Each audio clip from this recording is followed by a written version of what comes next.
Hello everybody and welcome to Cough for That. Duds here, how are we all? On a night when Liverpool would face the might, and let's just get it right, the might of Bayern Munich at Anfield. Yes, that is my Milan Baros shirt, and funnily enough, when I bought that shirt, I decided, because the cop basically chanted Milan, Milan, Milan, that I was going to get Milan on the back and not Baros. I think I was probably one of the only people to ever do this. And that season we would go on and win our 5th European Cup and we would beat Milan in the final. Is that scary or what? So, let's talk about the match. But before we go into the match, let's just give you a little glimpse of what was on show last night. So, I couldn't imagine supporting a team that did not sing You'll Never Walk Alone, that did not have that spine cop in their stadium, that did not do what we do on every single game. Last night was extra special. So I had two people in the crowd helping me out last night. Good buddy of mine from my Sandbrook school days, probably known him most of my entire life, Adam Cattell. He sent me a video from the match last night. A little bit further up in the cop from my good buddy Super Kevin Dixon. So here is the Never Walk Alone's kind of merged into one. So enjoy, because it is absolutely mind-blowingly brilliant. Nothing better than being in that cop listening to that awesome song. So enjoy You'll Never Walk Alone.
So honestly, what is better than that?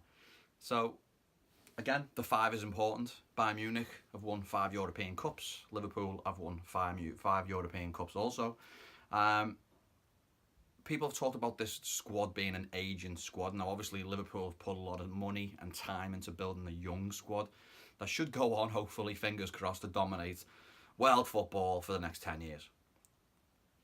Great thought process. That's kind of the plan. Right, under the leadership of our phenomenal manager Jurgen Klopp. That's what we're looking at. Bayern Munich have had a lot of success in the last 10 years. Built a phenomenal team to rival the likes of Real Madrid, Barcelona, and really compete on the world stage. Team news, you've seen it. We go in with two central defenders. You're probably fourth and fifth choice in the club in Joel Matip and Fabinho. And obviously, Fabinho, we would love to see him in the CDM. Fullbacks, Trent and Robbo. Goalkeeper, Alisson. Midfield three, Hendo, Keita, Wijnaldum. Brilliant. I don't know if we've seen this midfield on show yet, but I was very excited to see it. And then the front three, which is the same every single week. Bobby Firmino, Salah and Mane. So we get into the game, and it's funny because both teams are pressing. Both teams are playing very high up the pitch. Both teams are trying to win the ball around the 18-yard box. And both goalkeepers look like they've pooped their pants. Let's be honest. They really do, because they struggle to play out of the back. I think Manuel Neuer makes a couple of mistakes, which is unlike him. And Alisson's all over the park. I mean, it doesn't help him that he's got Matip and Fabinho playing in front of him for the first 15-minute nerves to get through that time period of the match. But it just seemed very shaky, and a better team would have punished Liverpool, and vice versa. A better team with three attacking players that are on their game would have punished the likes of Bayern Munich. But the first half, like I said, first 15 minutes, both teams kind of struggled to get into the game, find their footholds. Bayern Munich's attacking wide players are very impressive. Robbo and Trent were in a game. I gave Trent a lot of abuse during this match because I thought he was so far off the pace. It was more the fact that he gave the ball away constantly throughout the game that I struggled with the most. He couldn't find a pass. Even the simplest passes, he seemed to get rid of the ball. Robbo was defending very, very aggressively, and I felt both fullbacks struggled. But again, when you've got two wide players and that is their outlet, they basically never went down the centre of the pitch at all. Everything was get it wide and try and counter attack against Liverpool, which was a good game plan. 20 minutes in, the game kind of settled down. Both teams having a lot of possession. Bayern Munich edged the possession over the course of the game, I would say, by about 2 or 3%. And they kept the ball really well. They moved the ball well. They're impressive. When people talking about this Bayern Munich team not being what it used to be, I thought they were very impressive throughout the whole team. They were talking about slow being in their defence, slow being in midfield, and obviously Lewandowski isn't the quickest, but he's one of the best footballers in the world. Their spine was slow, so Liverpool could really, really exploit that in the game, but we never really did it. Bayern Munich were excellent on the night. On the flip side, I also thought Liverpool were excellent on the night. I take a lot of positives from this game. So, coming up to half-time, the game just exploded for Liverpool. I felt like we were all over Bayern Munich. There was chances for Mane. He should have scored. Ball comes to him in the box. He's onside. I think he thinks he's offside. He screws it wide. He tries a bicycle kick a few seconds later. Naby Keita tries a bicycle kick. He flicks it up over the defender. Naby was excellent in this game, by the way. He had a fantastic game. The midfield three looked great together. Salah, ball to the back post off a free kick that we had, where the ball breaks back out to Trent. Trent puts a lovely ball to the back post, and Salah comes in, and he heads it wide into the side netting. Salah looks scared for me in this game. He was shackled very well by basically three players. Hummels had a fantastic game, but he just looked scared to get in and be aggressive. The biggest problem I have with our front three is they don't really win any aerial balls unless it's on their foot.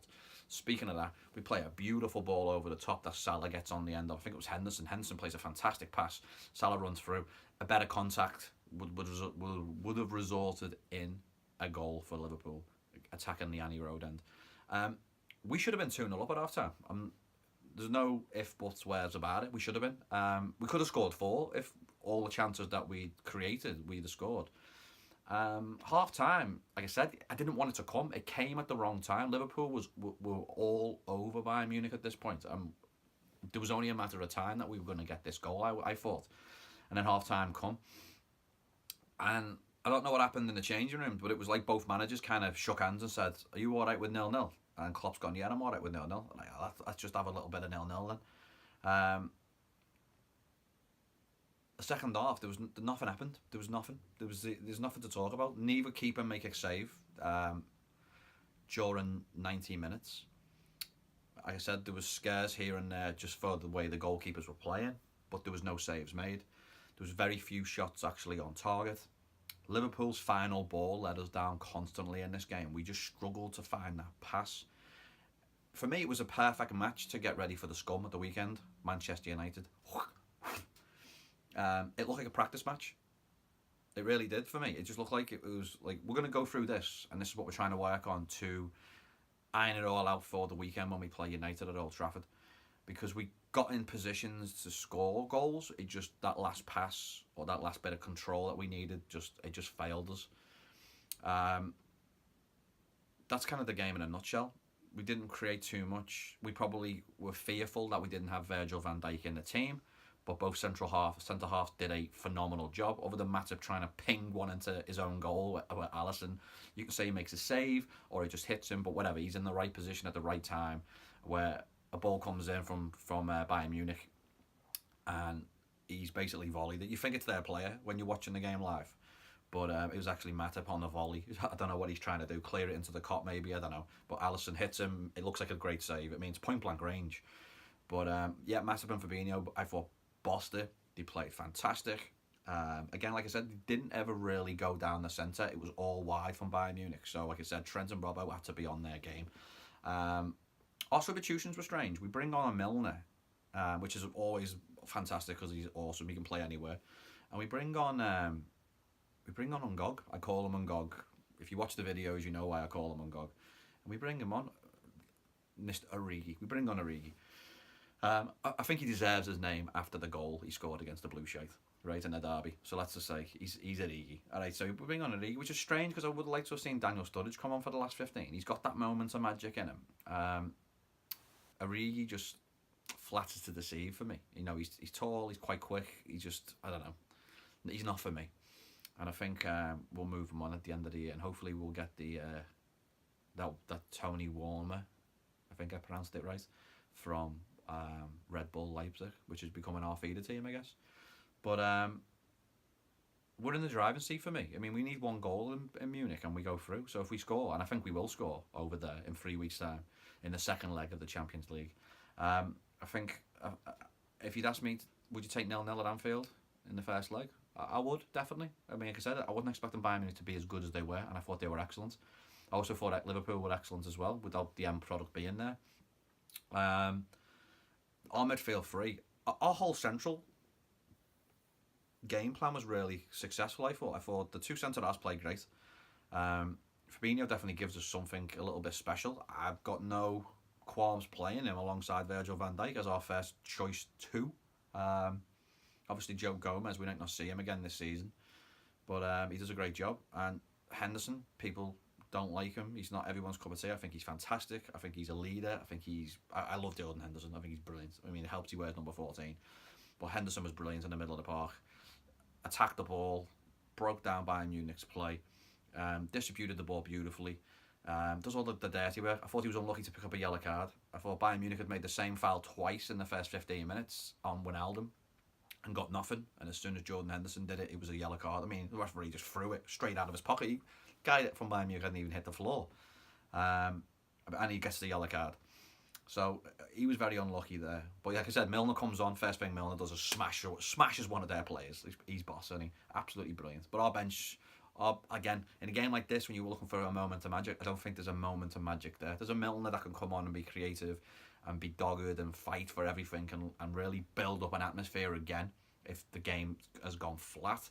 He gives us a lift, but offensively, there's just nothing there, is there? The Fekir deal that we didn't get over the line has hampered this team, I think.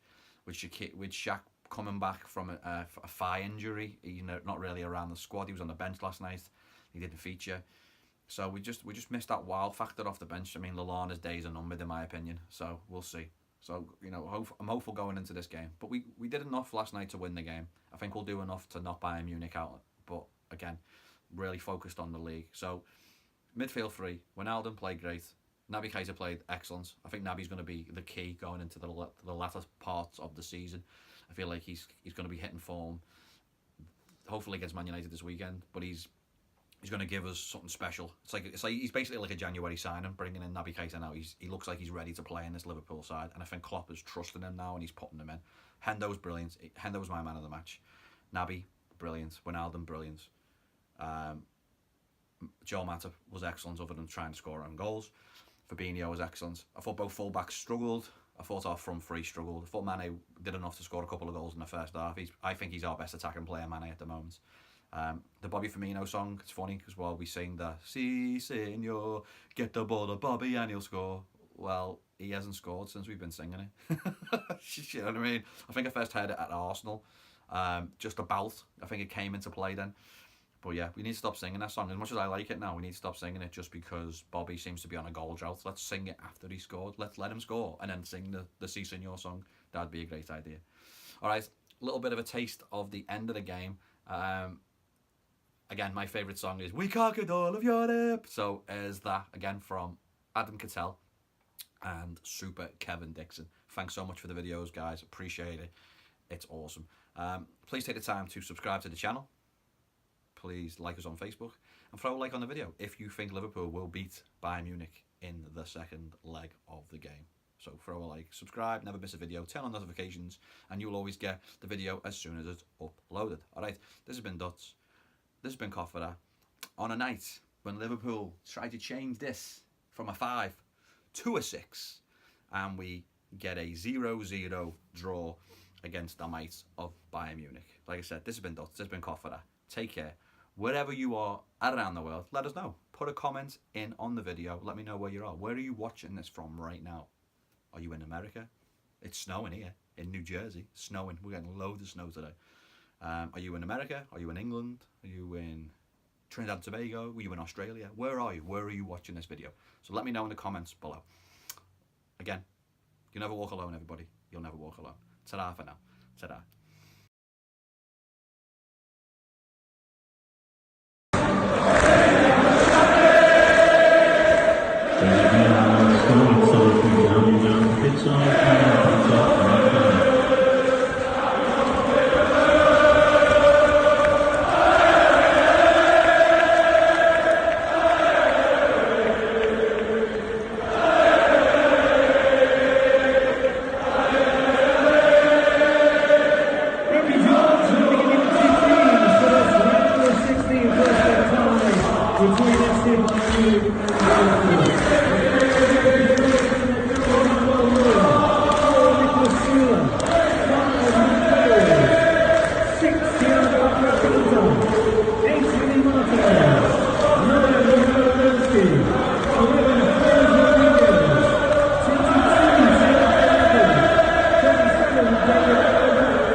And you'll never walk alone.